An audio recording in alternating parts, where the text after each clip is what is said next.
ট্রাইপডটা ধরেন, ট্রাইপড।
আঙ্গুলটা ভেঙে দেন মেরে ভেতরে কেউ ঢুকবে সে এটা হলো ওই জায়গায় লোক এই কাজটাই করা হয়েছিল কত নিষেধ নাই নাকি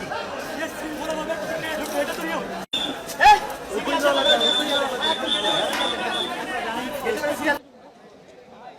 হ্যাঁ কলি দুপুরের পর থেকেই আসলে এএফসি এশিয়ান কাপ বাংলাদেশ বনাম সিঙ্গাপুরের যে খেলা, এই খেলা দেখতে আসলে দর্শকরা তখন থেকেই আসলে ভিড় করছেন এবং 3টা থেকেই তারা বেশ শান্তিপূর্ণভাবেই আসলে লাইনে অবস্থান করছিলেন। কিন্তু 5টার পর আসলে পরিস্থিতি কিছুটা ঘোলাটে হতে থাকে। এরপর টিকিট চেকাররা যখন সবাইকে আসলে টিকিট দেখে দেখে ভেতরে প্রবেশ করাচ্ছিলেন, ঠিক সেই সময় যেহেতু এটা একেবারে শেষ মুহূর্তের দিকে ছিল, 5:30 6টা নাগাদ আসলে এই সময়টায় আসলে দর্শকদের চাপটা তখন অত্যাধিক ছিল। এই সময়ই আসলে বিনা টিকিটে যারা দীর্ঘক্ষণ বাইরে অপেক্ষা করছিলেন তারা অনেকক্ষণ ধরেই আসলে নানাভাবে চেষ্টা করছিলেন, মানে টপকে হলেও ভেতরে প্রবেশ করার চেষ্টা করছিলেন তখন। কিন্তু সেই সময় আইনশৃঙ্খলা বাহিনী, সেনাবাহিনী তাদের প্রচেষ্টায় প্রবেশ করতে না পারলেও একটা সময় গিয়ে আসলে যখন দর্শকদের চাপ অনেক বেশি মাত্রায় বেড়ে যায় তখনই আসলে তারা একটা প্রেশার ক্রিয়েট করে ভেতরে ঢোকার চেষ্টা করেছেন এবং তারা আইনশৃঙ্খলা বাহিনীকে ঠেলে ভেতরে ঢুকতে আসলে সমর্থ হন। এবং সেই সময় আসলে প্রচুর বিনা টিকিটের দর্শক আসলে গ্যালারি এলাকায় প্রবেশ করেন। যদিও স্টেডিয়ামের ভেতরে ঢোকার তথ্যটা আমরা নিশ্চিত করতে পারিনি, তবে আমরা এসে জেনেছি যে আসলে এখানেও টিকিট দেখিয়ে যখন ঢুকছেন তখন বিনা টিকিটেও প্রবেশ করেছেন। তবে সবশেষ পরিস্থিতি নিয়ন্ত্রণে আসলে সেনাবাহিনী হস্তক্ষেপ করে।